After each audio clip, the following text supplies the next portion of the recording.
Here she is, the last event of the year. This is the last The fight card that teller, we're going to the get to break teller, down together the teller. in 2025. This is going to lead us into quite the hiatus from fight action taking place. In fact, it'll be 6 weeks from the night of this fight card up until that first event of 2026, which that's an event that we're all going to be looking very much forward to. First off, we're going to be dying just to see any type of action take place, but that's an event that's looking to be pretty stacked, and we get to see the new partnership between the UFC and Paramount. So a lot of things to look forward to kick the year off. And I'll just say in regards to that fight card, not a lot of people are in agreement with the match that was made in the main event, as the interim title is up for grabs as Topuria is taking a little step away. Arman Sarukian, of course, is more deserving than either Justin Gaethje or Paddy Pimblett in that scenario. So that was a little awkward there. And I know a lot of people were also upset for the fact that Kayla Harrison and Amanda Nunes are not headlining that card. And maybe I'm being a little sarcastic there, but I know some people were upset about that for the fact that that's an undisputed championship that's on the line compared to an internship. And I guess if you guys can read through the lines, I mean, I would rather see Pimblett and Gaethje finish that fight card off. But we have a world of time to talk about UFC 224, so we'll save that for another day. And a quick side note, I probably will hit you guys up with an early preview to that fight card since we have so much time in between that event taking place. But while we're here today, we're talking UFC Vegas 112, which I'll quickly say, I think that there is potential that Manel Kape can snag up a title shot here against Joshua Van. I think that there's some potential. A lot of people already have Tetsuro Taira penciled in as the next challenger to the title. Two young studs squaring off against each other. I mean, I'm down with that. You guys know I'm a huge Tetsuro Taira fan. He just put a bunch of money in my pocket, and I'm a big believer in his skill set. And I think that should be the fight that's next. But I also think that Manel Kape is a very dangerous and talented fighter in this division, and he may actually be the best flyweight on planet Earth. So, I mean, if he goes out here and does something astonishing, it's not out of the realm, but it's going to be hard based off the fact that Taira just went out there and looked phenomenal with the way that he finished up that fight. A little bit of a slow start, but the way he finished that fight up, and he was on a major showcase on a bigger event. So we'll see if Manel can try to cut the line there. And Royval, for Royval wins, he's not going to get a title shot based off the fact that he just lost to Van, even though that was one of the most exciting fights that we've ever seen. So I'll just hit you guys with that preview real quick before we dive into the card, and we'll do that right now. But if you guys can, please smash that subscribe button, hit the like button for me, guys. It really helps me out here. Go follow me on my social media, and I have to let you guys know, if you've been following me on IG, if you've been seeing the official targets that we've been cashing, we've been very hot. Things have picked up in a major way over the past month. So I'm looking to finish the year in a solid way. I want to bring in some profits here and then get ready for 2026. So if you guys want to work with me, you guys know you can reach out to me, shoot me an email, DM me, and I got some special offers that I'm putting out there. So let's jump into the show. Let's go, guys. In the women's flyweight division, the Czech Republic's Tereza Bledá makes a return to the octagon. She's taking on Canada's Jamey-Lyn Horth. Now, Bledá hasn't been in there in quite some time. In fact, it's been about 2.5 years since the last time we saw her in there. She had that victory over Gabriela Fernandez. I say that victory has aged decently well. Fernandez is not a bad fighter. I think that there's an argument Fernandez is a step ahead of anybody that Horth has been in there with. I mean, I guess you can argue potentially Miranda Maverick is on the level, but besides that, Horth's schedule has been a pretty low level. Bledá did have that loss against Natalia Silva, but you understand Natalia Silva is an absolute stud. And although Bledá was finished late in that fight, she definitely showed signs of ability and kept it competitive at times. Right? I think that Bledá is a respectable prospect in this division. If you remember, when she was on Dana White's Contender Series, a lot of people were raving about the potential that she had. I believe she was 20 years old or something like that when she had that victory over Nayara Maya, who was also, she was undefeated going into that fight. So, I mean, that victory is decently respectable for a Dana White's Contender Series fight. And I think that Bledá is legit. I do. I think that with time, you're going to see that she's a UFC caliber type of fighter. I think that when she's 27, 28, you're really going to see some good things from her. She's well-rounded. She has grappling and jiu-jitsu skills. Her striking, it's a little slow, but it's decently technical for a young fighter like her, and I think that it'll come around. While on the other hand, when you're talking Horth, if you really dive in to what she's been doing inside the octagon, I mean, I have some issues with it. Okay, first off, the victories that she's had have been against very low level opposition, right? Vanessa Demopoulos, a strawweight fighter who was taking that fight on short notice. Ivana Petrovic is a fighter that I'm not high on, and that went to a split decision. Haley Cowan is low level, right? And then her other two L's came by way of Veronica Hardy and Miranda Maverick, which it's respectable opposition, but she lost those fights. And I do believe that Horth is a fighter that has kind of used her physicality and size to get her hand raised. She's not the most technical fighter. That's not going to be the case here. Okay, Bledá is actually going to have the size advantage. She's solid. Her frame is solid for this division, and I think that that could be an X factor in this fight. And also, to circle back to the fact that Bledá hasn't been in there in 2.5 years, I'm not so much looking at it in a negative light. I'm not worried about the cage rust as much as I think there's some positives you could take from it. 2.5 years, that's a long time for a young fighter to sharpen things up and to get better. And she was about 21 the last time she was in the octagon. Now she's still only 24. I think that we see major strides in her game, and she already showed us that she has promise. She's looked good in the octagon already as she physically matures and works on her athleticism, which if you check out her IG, you see her putting in a lot of work with physical training and whatnot. I think that we see the best version that we've ever seen from her, even with the layoff here. So I like Bledá to get the job done here. I'll say she wins a decision. She's won the bulk majority of her victories via decision, and Horth has never been finished. And I'll also say Horth is about to be 36 years old, but she doesn't have a lot of wear and tear on her. She only has 10 professional fights. She does take good care of herself. Okay, but 36, it's still getting up there. I like the youth that Bledá has here, and she has almost the same amount of experience, and I say that she gets the job done.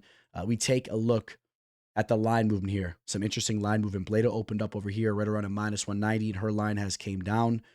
Currently, she's around a -147 favorite. And I think that there's some value on that line. I like her. I hope that that line keeps coming down. I hope everyone keeps hammering Horth here. I understand that Horth brings in some toughness and some physical abilities, but Bledá can match that. And I think that Bledá is the more talented fighter. I think that she's more skillful. We have a heavyweight matchup between two fighters making their UFC debuts. And this bout has Dana White's Contender Series written all over it. And in fact, Guilherme Pat was supposed to fight on this past season of DWCS. Unfortunately, he withdrew as he was supposed to be taking on Anthony Guaracio. And if you guys remember, after he withdrew, Stephen Asplund stepped in and got the job done and got the contract, and in fact is fighting on this card. Now, Pat is taking on Alan Frye here.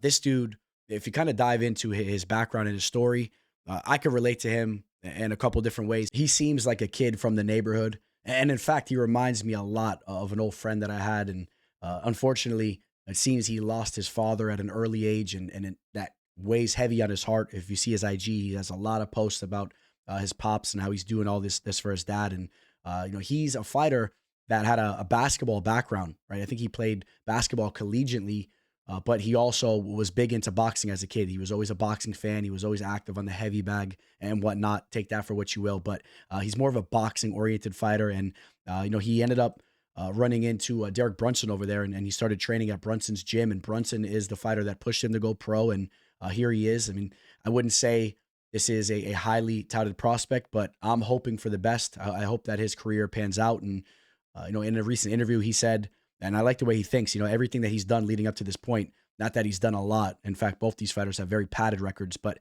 the 6-0 pro record that he has means nothing. Everything matters moving forward now. It's all about being productive in the octagon. And I like that mindset, but he has a lot to prove. On the other hand, his opponent here, Guilherme Pat, another fighter with a padded record.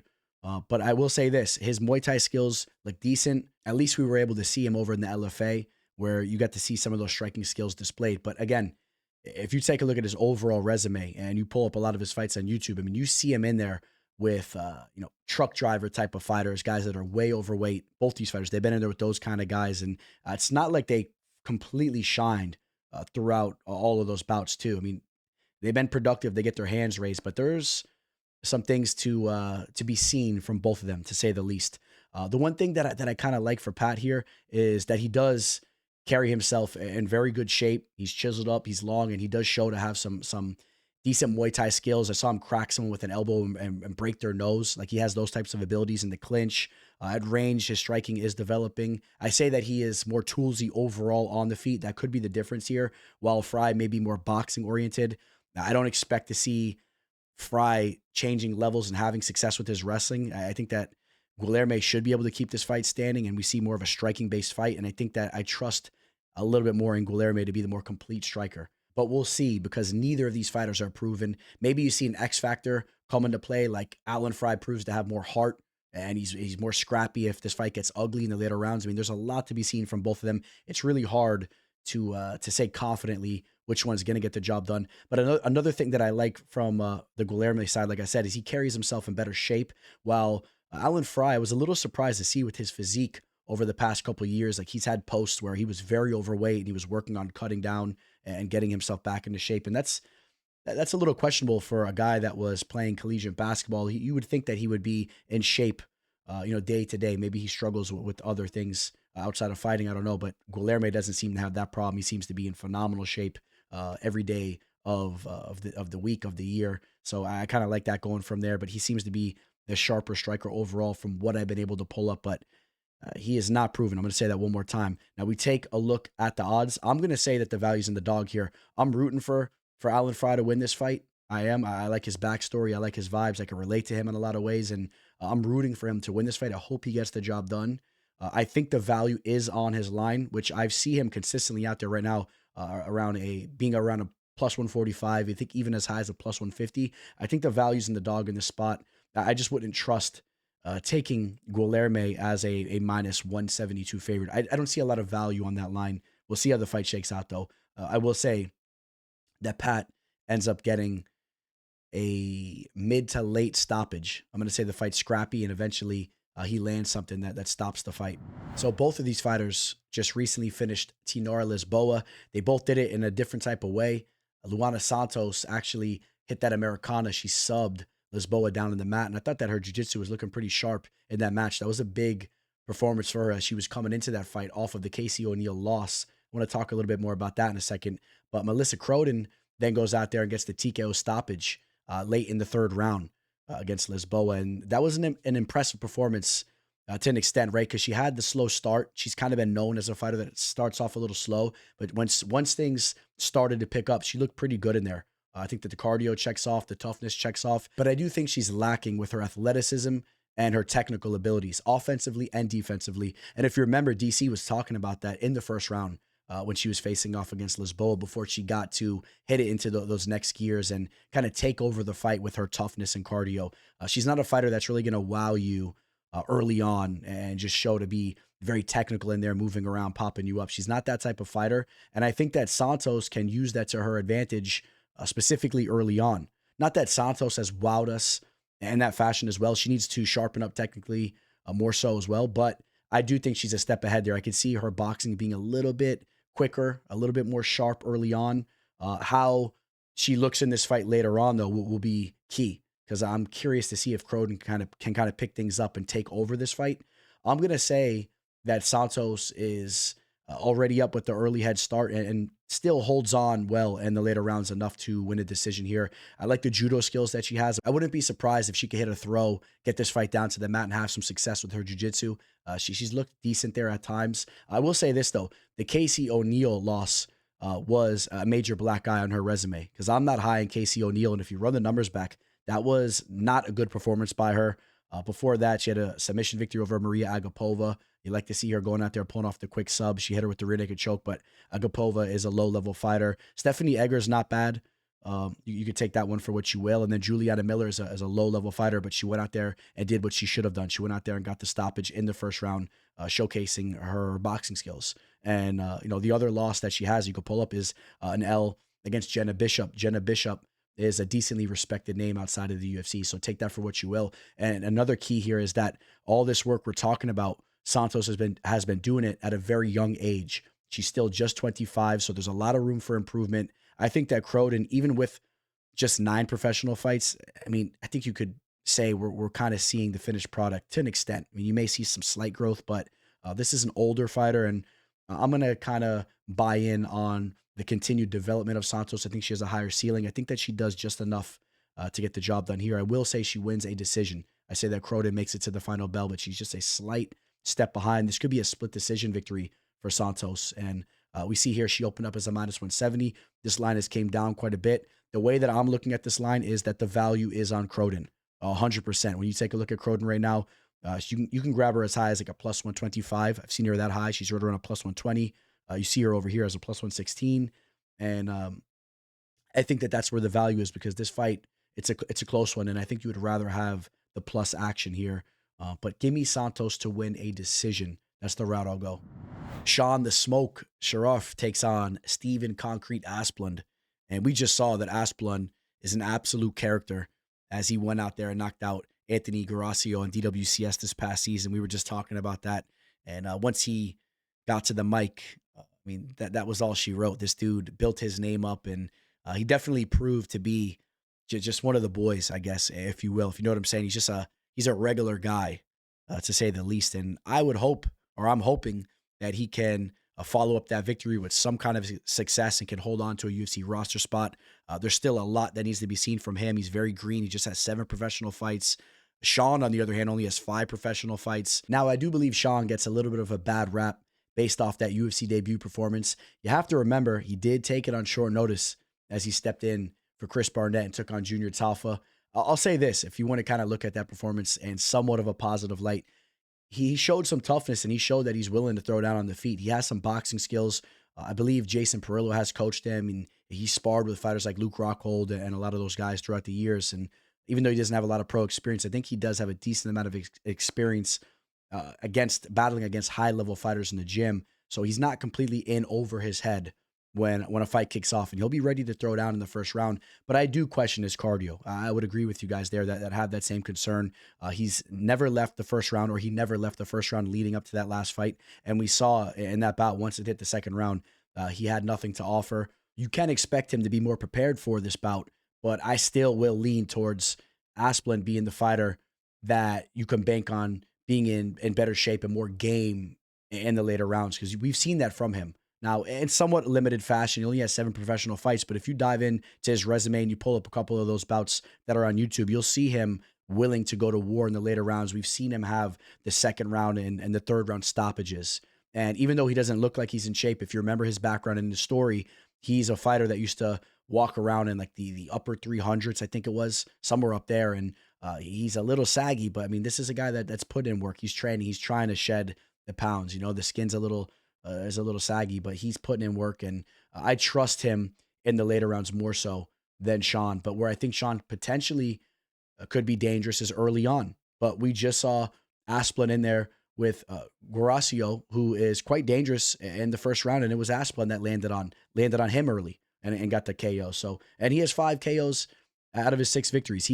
He's shown to be just as dangerous, and I would say he may even be a little bit more diverse as he goes to the body a lot with his boxing. And I think he could take this fight over in the second round. And if he doesn't even land that KO early on, I definitely feel more comfortable backing Asplund here. And we take a look at the line movement. Steven opened up as a minus 300. He came all the way down to a minus 222. The way I would be looking at this fight, I would hope that we just keep seeing this line dip. I don't know if that's going to be the case. It may settle. I don't see any value on Asplund as like a minus 222. I would need to see him somewhere like around the minus 180 range. I don't know if it's going to get there. So as it stands, I would say that the value's on the dog.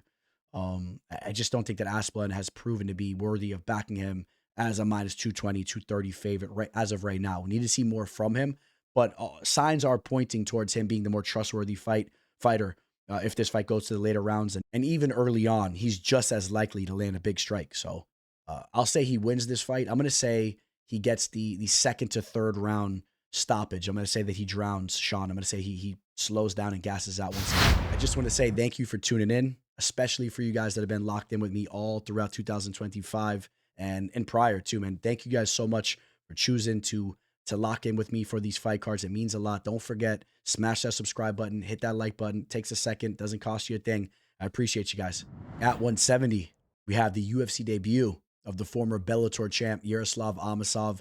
He's taking on Magny. I think Magny is the perfect welcoming partner, as Magny has that established UFC name. He's a true OG, a true veteran of the octagon. I love the matchmaking here. Amosov is a fighter that I've been very familiar with for a long time. He's a fighter that I've wanted to see in the UFC for many years. And I will say this, I definitely have pumped the brakes on my expectations from him based off that Jason Jackson fight. I was very disappointed with the way that that fight played out. And then in retrospect, you take a step back and you look at what he brings to the table.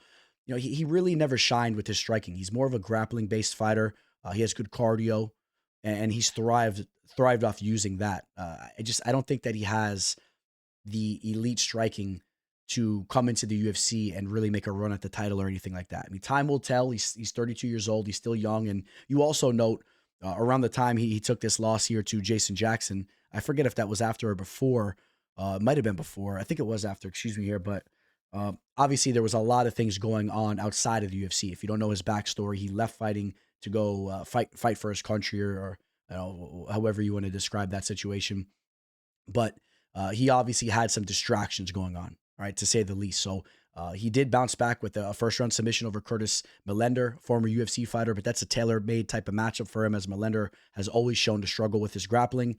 And when you look at the two battles that he had against Logan Storley, specifically that first fight, which at the time, and that was a very hyped-up Bellator fight. They were both undefeated at the time. Storley, a decorated wrestler. That fight played out so closely, and we saw that Amosov's grappling is on that level. It was on that level. And it was debatable whether he won or not, but it was a very competitive fight. And I don't think he has as padded of a record as maybe some people would think. I mean, there's some decently respectable names out there. Gerald Harris was a former UFC fighter. Ed Ruth, the Penn State wrestler. Mark Lemminger. I mean, there's some recognizable names here. Roberto Soldich. And of course, a big narrative in this match is we got another former Bellator champ coming into the UFC. How are they going to look? I've seen a lot of people throwing shade and making fun of the success that Bellator champions have had as of recently. I'm not going to crunch the numbers right now, but I would love to meet you guys in the comment section. I don't think it's as bad as it's made to seem, right? On IG, everyone is always talking about how these Bellator fighters have no success. They have zero success.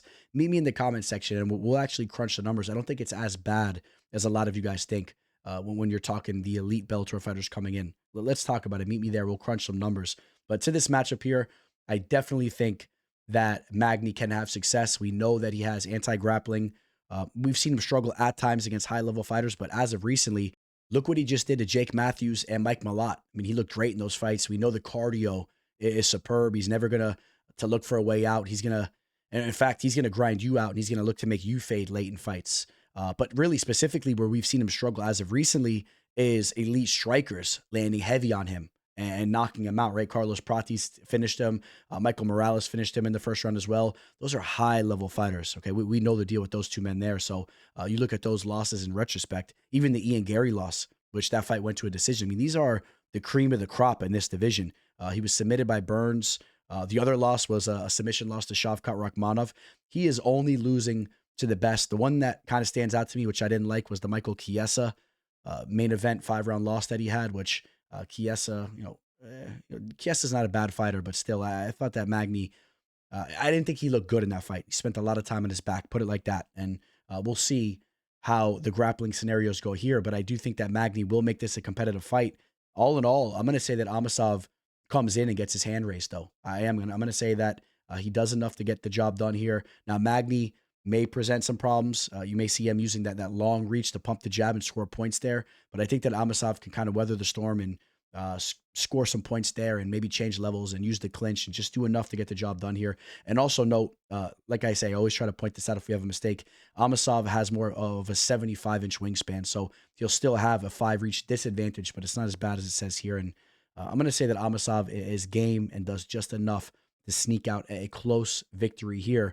But we'll be able to gauge where Amosov is at based off the win or the loss. Because if he doesn't go out here and really handle Magny, I think we could kind of understand that he's not going to be a fighter to make a deep run in this extremely stacked division. So that's kind of how I'm looking at this fight here. And we take a look at the odds for this fight. Magny is a big dog. Okay, he is as high as a plus 300 underdog right now. I think that the value's on Magny, without a doubt. I like Amosov, kind of rooting for him here. Bellator has a place in my heart. I have a soft spot for Bellator as I've been watching it, or I was watching it from way back in the day. So I would like to see Amosov come in and have some success, but there's no question that the value is on Magny. I'm going to say Amosov wins a close decision. If you were to be betting on this fight, I don't think you want to be touching a minus 410, minus 430 line on the UFC newcomer here, in my opinion. So right after Melsik Baghdasaryan gets knocked out by a hard-hitting Brazilian, the UFC throws him in there with another one. All right, of course, Gene Silva made quick work of Baghdasaryan, and that was a really bad look for him in the sense that, okay, it's one thing to get hurt by Gene Silva. We know how dangerous he is, but the way that Silva just kept giving him those high fives and sucking him into his type of fight, I think that it kind of showed a low fight IQ. I really didn't like the way Baghdasaryan was moving in there. We do know that Baghdasaryan brings kickboxing abilities to the table, but he also has low-level grappling. That was on full display against Joshua Kulibau. I thought that that fight was a really bad look for him. In retrospect, you take a look at his resume, there's not a lot of big victories to talk about. Okay, he's very unproven. I guess you could circle back to the Denis Buzukiev victory that he had on DWCS. The Colin Anglin finish, it's not going to do it for me. And meanwhile, you take a look at Brito. You could have your own question marks about Brito. He's coming into this fight, I believe, on a 2-fight losing skid. He is, but we understand that Pat Sabatini is a problem. I mean, he's proven that right now. He has some of the most elite grappling in this division, and the William Gomis fight was a fight that played out very closely. And Gomis is an underrated and tricky fighter, so you take that one for what you will. That one stands out to me a little bit more so. In a fight like this, can Baghdasaryan potentially use his footwork and strike from the outside and give Brito some issues and just do enough to sneak off a decision, or maybe land a big strike? I don't know about that. Brito's never been KO'd. I don't see the fight going down like that. I think this is a fight where Brito is going to be more live to land his own KO. We know that he's a knockout artist, and Baghdasaryan was just recently hurt. And then if we see a fighter go to the grappling, or if we see a fighter pulling off a submission, it's Brito that's going to pull it off, in my opinion. If you remember what he did to Jonathan Pierce, that was pretty nasty. He hit him with that ninja choke in the second round. He also had a submission over Lucas Alexander. That's a lower level fighter, but we saw him pull off the rear naked choke there. He does have grappling abilities. It's not like he's a complete one-dimensional fighter. While on the other hand, I think that Baghdasaryan is quite one-dimensional. So Brito is the side that you're going to want to be on no matter how you spin this. But just to quickly play devil's advocate, what Baghdasaryan does bring to the table is some striking ability. But I think that Brito handles that. You see here, he's never been KO'd. He's never been subbed.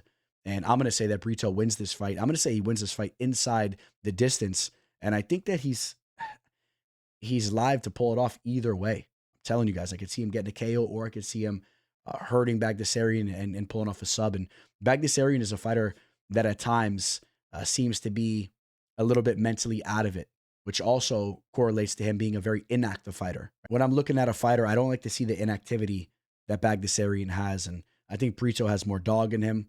Brito's the side that you're going to want to be on here. My final call is going to be that he gets a TKO stoppage. I'm going to say that he hurts Baghdasaryan and does something similar to what Gene Silva just did to him. And maybe it's the last time we see Baghdasaryan inside the octagon. Taking a look at the odds for this fight, we've seen some pretty drastic movement as Brito opened up as a minus 224. He's now a minus 290. I don't know about all that. I mean, I'm not jumping out of my chair looking at a minus 290 line. Without a doubt, I know this is an obvious statement. Where you wanted to be is on him nice and early, right around a minus 225, 230. I think that there was value there. Even if you caught it around minus 240, you could talk about there being some potential there. Where it's at now, I think that it's too late. I think this line is too late to target. I don't know if it's going to circle back. It probably doesn't. So you're kind of in a tough spot right now leading up to this event. I'm betting this fight. So what you're probably going to want to do, in my opinion, is you target Brito to get that KO or sub. You take a look at what you can grab there, and there should be some value on one of those lines. That's what I would be doing. Or you look at the under 1.5, or maybe a first round finish, something like that, and see if one of those lines stands out to you. We got ranked women's strawweight action here. Amanda Lemos takes on the Savage Gillian Robertson. And to an extent, we know what we're looking at here. This is a striker versus grappler type of matchup. Although you do note that Lemos has shown development with her grappling very late in her career and very late in age, right? She's nearing being 39 years old. And her recent victory over Yasmin Lucindo showed that she is still putting in work with that aspect of her game.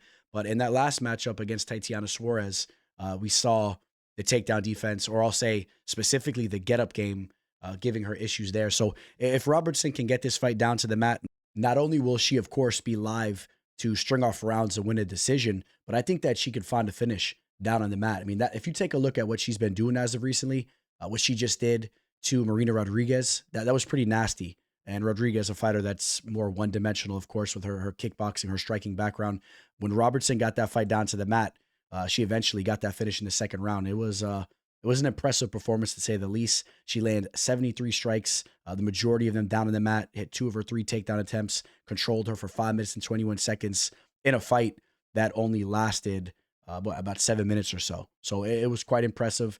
Circling back to that Suarez fight, Suarez only hit 3 of her 12 attempts on Lemos. So Lemos was showing those signs of her takedown defense holding up. But once she was taken down, I mean, she was controlled for about 2 rounds total, almost 10 minutes of control time for Suarez. That was the difference in the fight. I think Robertson's going to have success getting this fight down to the mat. And I think I'm going to say she finds a finish here, because the submission could open up. We've seen Lemos subbed a couple times. I mean, how can you forget the submission loss that she had against Jessica Andrade? That was a crazy one, right? That was a main event spot too, where she had her up against the cage in that standing head and arm triangle. Now, Lemos has looked better since that fight, and she actually even followed up that sub loss with the sub victory in her own right. She pulled off the guillotine choke over Michelle Waterson, if you remember that, and then she followed that up with the knockout victory over Marina Rodriguez, a dangerous striker. I mean, so there have been some solid signs from her, and when you take a look at the losses, I mean, they're against high-level fighters. Weili Zhang, Tatiana Suarez, Verna Jandiroba. We know her grappling is serious, and she was able to pull a submission off. So, I mean, that's a high-level grappler. But I think that Gillian Robertson is a high-level grappler, and I think that she's going to have success in this fight. I'm going to say she does find the finish. This is another one where I got to make up my mind. Is it going to be a TKO type of stoppage? Because Robertson continues to prove that she could do that to you. And when she gets you down there, she's not just a fighter that's holding position, looking to find an opening and get a sub. I mean, she'll open up and she'll drop down some heavy strikes on you. She'll drop elbows and all that. And I could see a TKO potentially opening up if Lemos just gets caught in a vulnerable position where she can't get out of it. But even then, I'm going to say that Lemos's toughness is enough to avoid that exact situation. And we see Robertson open her up and find a sub, or we see Robertson just be really slick and snatch something up. And she'll snatch an armbar. She'll snatch something up quick on you. Or she'll just maybe just get under the neck and hit a rear naked choke. So, and my call will be for Robertson to pull that submission off. As we take a look at the line here, siding with another favorite here. That's why I want to be clear on my method of victory, so we could try to get some value. I think that you should target Robertson to win this fight via submission. I think that that's the route to go. She's a minus 174 on the money line. Another fight where you may want to caution yourself, although, I mean, that line's not too steep. I don't think it's out of reach on the money line. I like what I've seen from her. To play devil's advocate, though, we know that Lemos is a nasty striker, and her takedown defense at times recently has looked decent. So if she keeps this fight standing, she can get the better of the striking and potentially win a decision. But I'm not expecting the fight to play out like that. And even though Lemos has looked good late in her career, she is still nearing being 39. I have an issue with that. Robertson is a fighter that has kind of played the slow game with her UFC career, and I like it. She hasn't always been the most active, but she had a very early start to her UFC career. She started off very young, and you see that she's putting in work in the gym. We know that she's getting coached by some of the more high-level coaches in the game. We know she's training with some of the more high-level fighters in the game. I like Robertson to look better and better and better. I say she goes out here and she gets a finish. In the heavyweight division, we have a stylistic clash as we have the dangerous striker Kennedy Nzechukwu taking on the decorated Brazilian Jiu-Jitsu artist Marcus Buchecha, who just came up short in his UFC debut as he took that L to Martin Buday. Interestingly enough, the UFC cuts Buday after that fight as well. They're not a fan of his fighting style. I don't think they're a fan of his look either. But, Buday, I'll tell you what, man, I think Buday was a tougher matchup for Buchecha than Nzechukwu.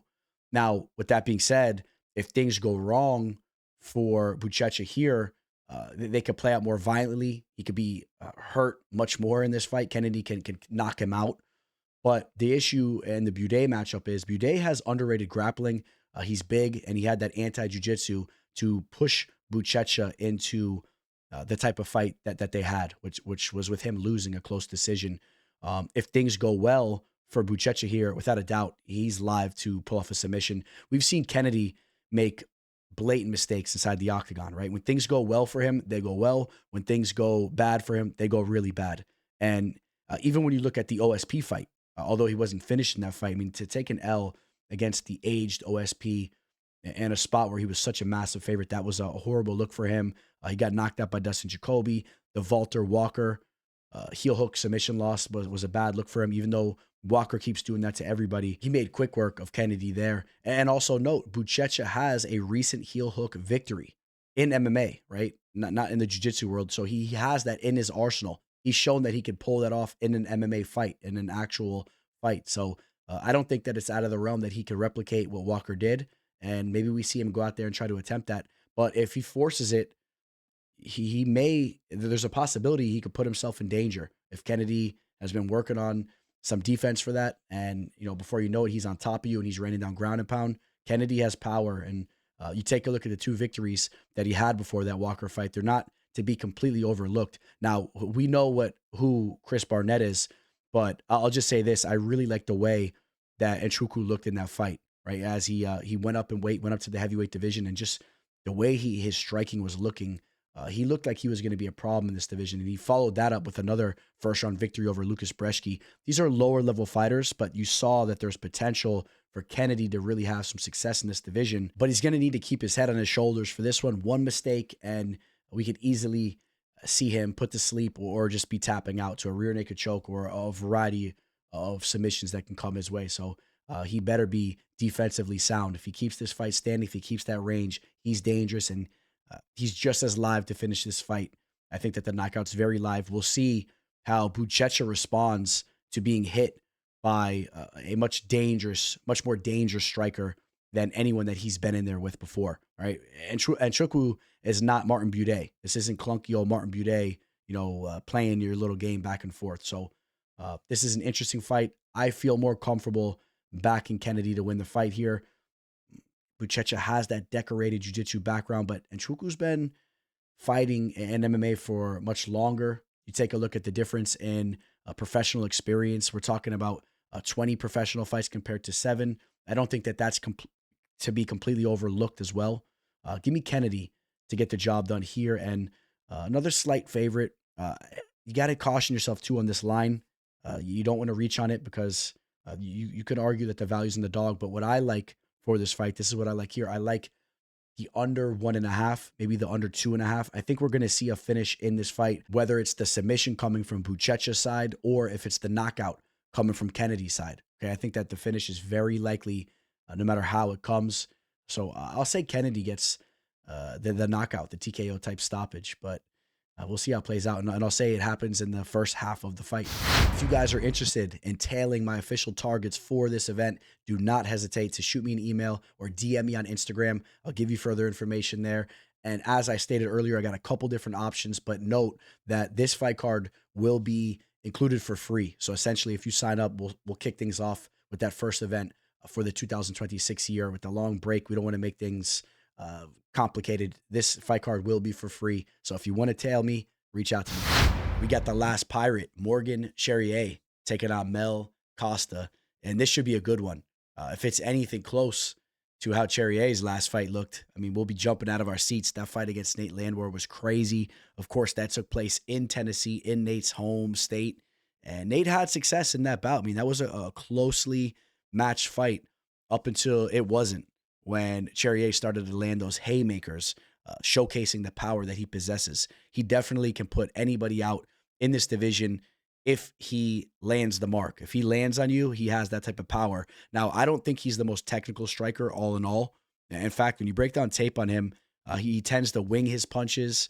He does leave himself out there to be returned on, but the power is serious, and he will be live to land a KO here. Where I think we could see Costa have some success in this match is, first and foremost, with his jiu-jitsu. If this fight does go down to the mat, if we see some wacky scrambles, Costa is always live to have success down there. And not only have success, I mean, he can finish the fight. His submission skills are pretty nasty. I also think we've seen solid progress in his striking. And I think there's an argument that he's the more technical striker overall. I don't think he carries the same exact power as a Charrière, but technically, he's solid there, and his movement is good. He's athletic, he's quick. He could hold his own on the feet here as well. Mel comes into this fight off the closely contested victory over Julian Erosa.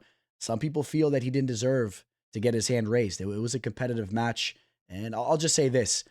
No matter how you spin it, I don't think it was a bad look. Erosa is a talented fighter. He's a well-rounded, dangerous fighter. I know when he loses, typically it goes very bad for him. He gets finished in devastating fashion. But all in all, he does bring a skill set to the table. So I don't think that was a bad look. Before that, he had the victory over C-Rod.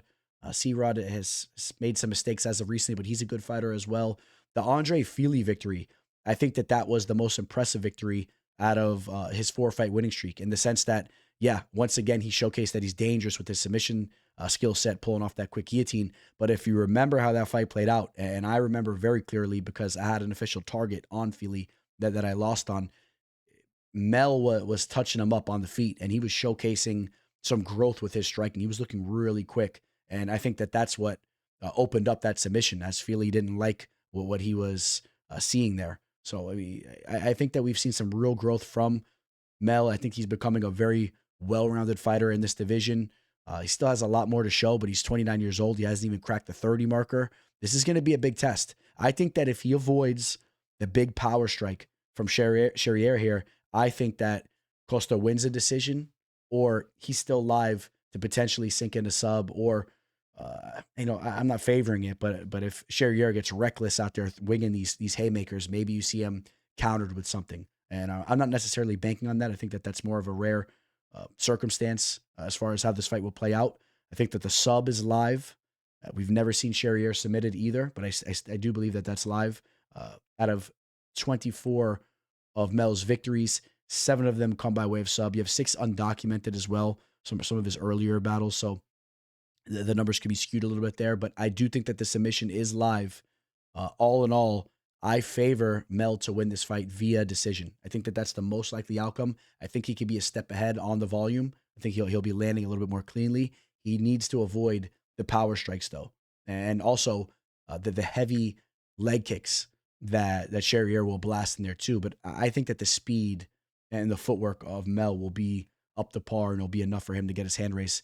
Give me Mel Costa to win this fight via decision.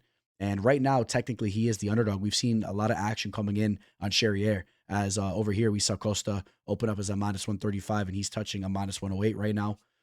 So we'll see where this line continues to move. I get it. When Charrière's looking good, when he's landing those power strikes, it's a pleasant sight to see. It's a solid side to be backing. But I mean, if you look at his resume, I'll just say this also real quick. He already has 11 losses, and a lot of them did take place early on, but that's not a great look to be losing at that type of clip.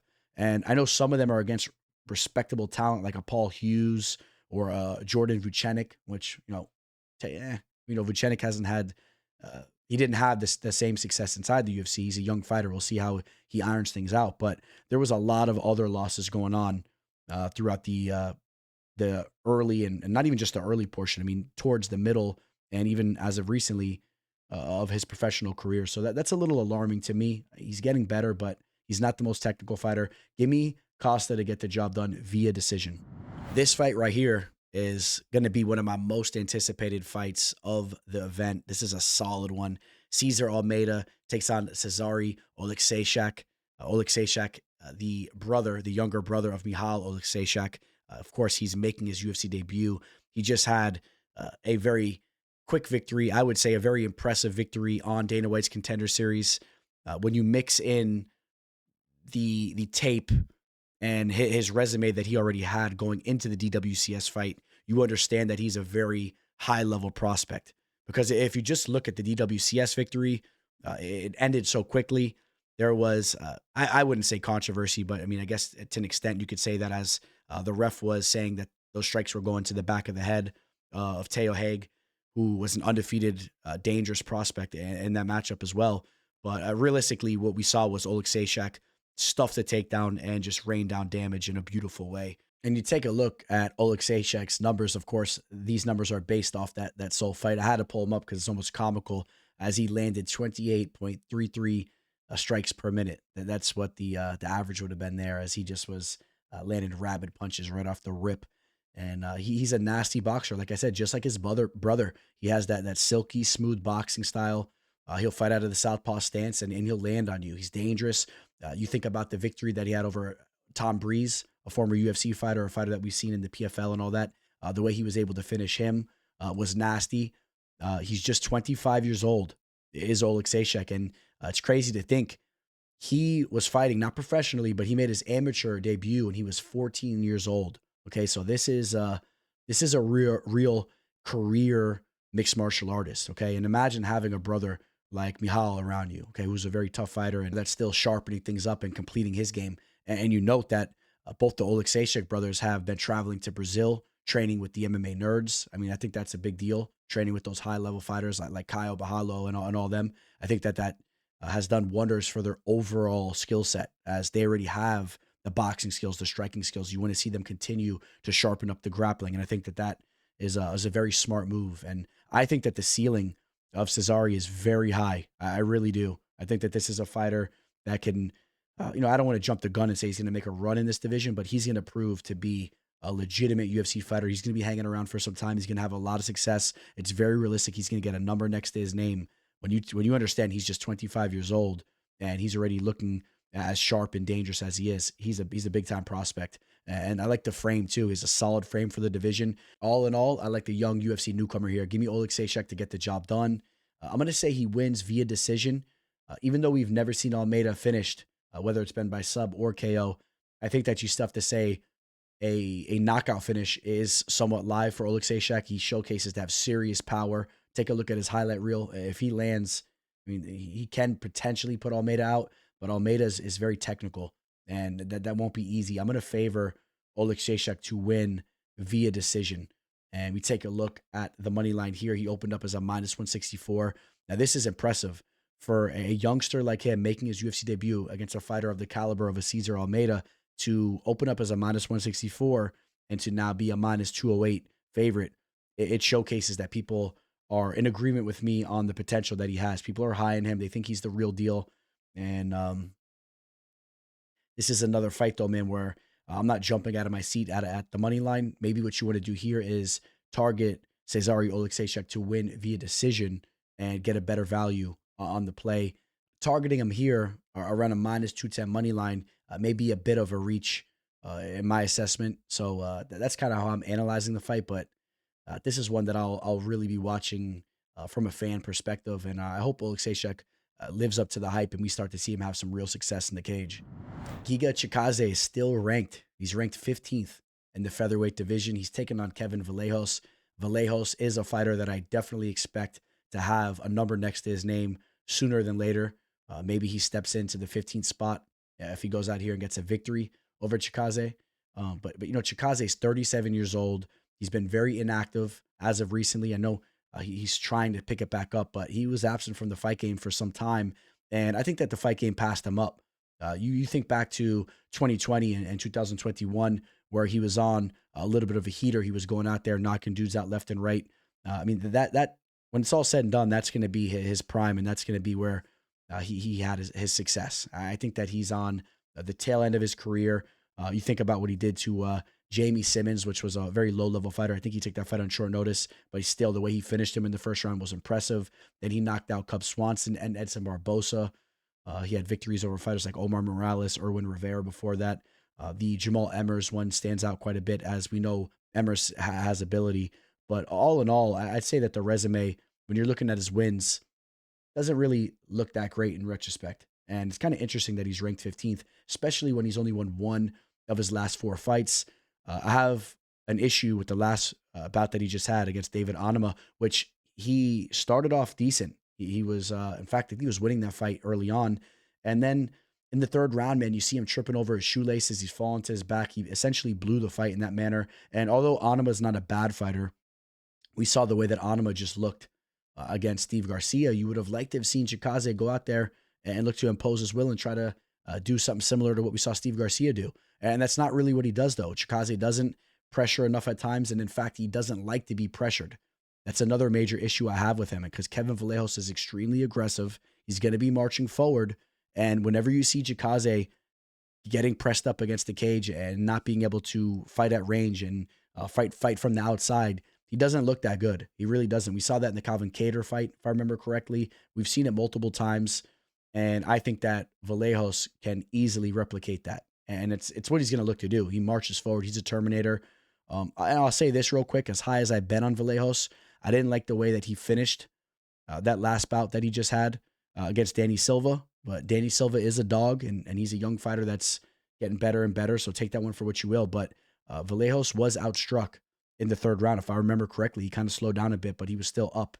And Vallejos is always live to knock you out. He has serious power. He potentially can get a KO here on Chikaze. But then you take a look at the numbers. Chikaze's never been knocked out before. But Vallejos has 11 KOs out of his 16 victories. I say he's live to KO anybody the way he throws. I think that he could be the first man to stop Chikaze here. I'm going to lean towards a decision victory. I'm going to give Chikaze the respect there to say that he weathers the storm, even if he's hurt. We see him dropped. Maybe we see him bloodied up and whatnot. I'm going to say he hangs on and survives to the final bell. But I do like Vallejos to get the job done here without a doubt. And I just don't see Giga keeping that range and doing enough in that manner. It's just the pressure is going to be too much. You take a look at the line movement. We have another decently sized favorite on the card. We have a lot of favorites throughout this card, and we see action coming in on him. Vallejos is now almost a minus 300. And the way I look at this, I'm not even going to sit here and say that, the line's scaring me away. I'm not jumping out of my seat, as I say once again. I mean, this isn't a line where I'm like, well, there's a lot of value on it. But even with him being as big of a favorite as he is, I'm not necessarily scared of it. I have a pretty decent amount of confidence that we're going to see growth from Vallejos. He's already looked so good, but we're going to see continued growth with him being so young. And then Chikaze is getting so up there in age, and I think that he trips over his shoelaces once again. We could even see Vallejos on top of him working some grappling, potentially. He should be ahead throughout the fight, and I think that he gets the job done. Maybe you see Chikaze start off decent in the first half of the first round, but then you just see Vallejos start to corner him and take over this fight. I'll say he wins via decision. Maybe you can catch some value on the decision line for Vallejos. And that takes us to the main event. Brandon Raw Dog Royval, who's ranked number 3 in this division, is taking on the number 6th ranked Manel Kape.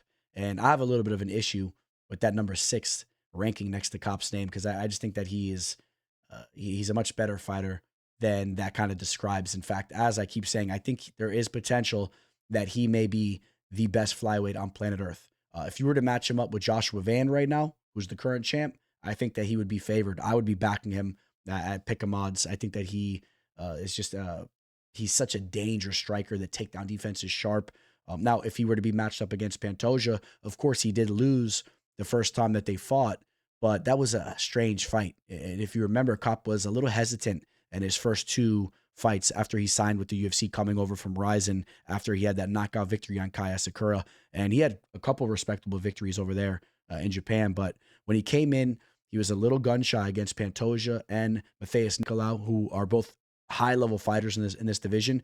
Once we saw him get his feet wet, you saw him go out there to dominate. I mean, landing the flying knee on Ode Osborne, knocked out Zalgas and Magulov, had knockouts over Bruno Silva and Asu Amabayev as of recently. This dude moves like he's in the Matrix. I mean, he sees things coming. He's super fast. I think that he may be the fastest and most quick-twitched fighter in the fight game, which not surprisingly, it's a fighter in the flyweight division. I mean, this dude is lightning quick.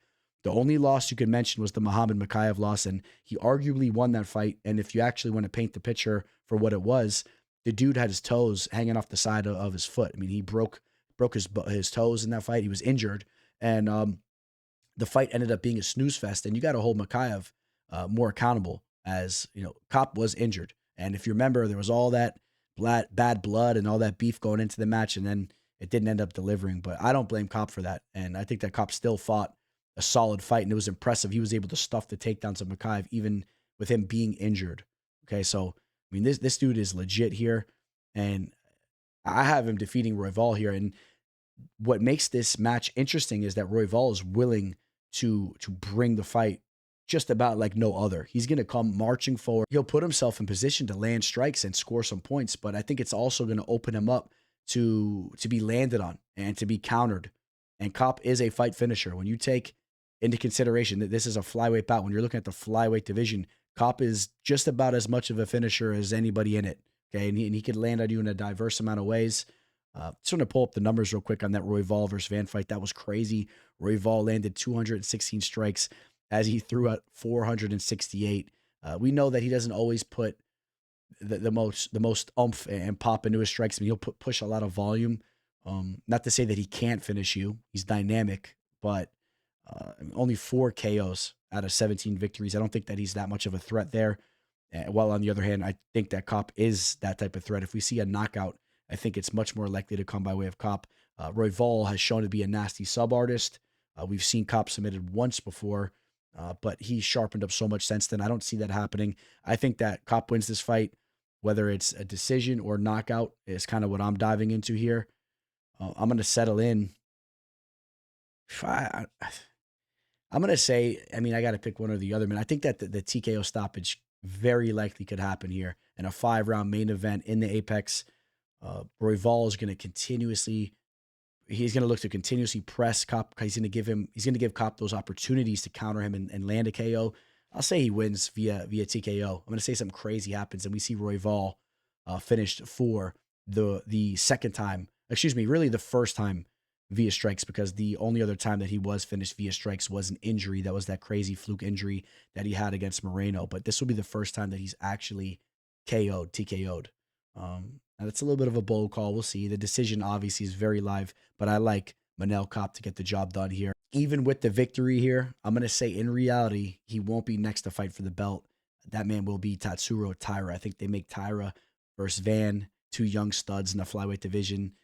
It will really put the division in a positive light as you take a look at 2 of the best fighters in the division, and you take a look at their age and understand they're going to be around for a long time. I think that that's a cool picture. I think that that's the fight that's going to happen. They both fought in that huge event. Kape would have to land something phenomenal, and not only land something phenomenal, the fight would have to play out excitingly and last into the second round. So people are jumping out of their chairs, excited about the match. Even if he goes out there just lands a quick KO, I don't think it's enough. You need to see a lot of action. Maybe he could do it, but I think Tatsuro Taira will be next. You take a look at the money line here. Kape opened up as a -255. It's just, what can I tell you guys, man? It's kind of like the same picture. I mean, what are you going to do with the -310 money line and you're fading a fighter in Brandon Royval who's a stud? I just don't see a lot of value on that. Maybe you want to see if you can get a specific method of victory to get that line to come down, whether you feel more comfortable targeting that decision or that KO. I don't know if it's really a target that you want to mix into a parlay. I'll tell you, man, this event, betting wise, there's 1 or possibly 2 plays that I really like. But besides that, this is a hard card overall to bet on. These lines are a little tricky per what the matchups are. So comment below. Let me know what targets you guys like. I would love to get some feedback from you guys. What are some of your favorite targets on the card? But I do have Manel Kape getting his hand raised in the last bout of the 2025 calendar year. All right, guys, that's going to wrap this one up. We got the last departure of the year here, our last closing thoughts. And I'll probably make this one quick for you guys because I just want to say I hope you guys all have a great end to your year. I hope you guys all have a great end of December. I wish you guys a Merry Christmas if you celebrate. I wish you a New Year. And I just wish you guys to have a great holiday all around, whatever you're doing to end the year. And what can I say, guys? I hope you are staying healthy, happy, and I hope that you're counting your blessings and taking in the small things. That's what I'll leave you with, because that's what happens a lot of times. You take it for granted. A lot of people take it for granted. I say this all the time, but I really mean it. Every single one of you guys, man, if you're sitting out there, I'll tell you this. All right. Some of you guys will be able to relate to me, especially you younger dudes out there, right? When I have certain fighters that I back, of course, we all have favorite fighters that we like a lot more than others, and especially on these big cards, when they lose, I remember, man, when I was young, dude, if a certain fighter lost, like when Chael Sonnen lost to Anderson Silva, I was sick to my stomach for days. That's the type of fight fan that I am. When you're younger, it hits you a little differently. Okay. As you get older, man, I'll be honest with you guys, if you want to know how it gets as you get older, you change and you don't feel the same type of way. I don't know if it's also that I haven't been gravitated to fighters the way that I used to. Like Conor McGregor, man, you guys know I'm a diehard McGregor fan. When he would lose, I would get that same type of feeling. But as you get older, you look at the fight game a little bit differently. You have your favorite fighters. When they lose, it definitely sucks. You know, DDP took that recent loss. That was tough. But you look at things differently. And I remember when I was younger, on a Sunday, it would be just, if one of my favorite fighters lost, then I was down in the dumps. I thought, oh man, I feel like crap, man. I'm upset about this. I'll tell you what, man. As you get older and you learn about the trial and tribulations of life, and you go through more and more adversity, and you look back and you laugh at those thoughts. So I'll just tell you, youngsters, man, if you think that when one of your fighters loses, that's a tough feeling, just understand, man, it's gonna throw you some curveballs, and you're gonna be in some interesting and difficult situations, probably one way or another. It happens with time. So just count your blessings. And if you don't really have a lot of negatives going on in your life, make sure you realize that and enjoy that. Sometimes it's hard to enjoy peace when you don't know anything else. If you've been cruising for a while, you just expect that. It's not always going to be like that. So right now, when you got the Christmas lights all around you, you see the neighborhood lit up, or you just feel that nice cold, brisk air and life is feeling good, and you got the Christmas movies on in the back and all that, make sure you remind yourself to enjoy that you have your health behind you, and just sit back and put a smile on and take in every second of it throughout the whole holiday season here to end the year.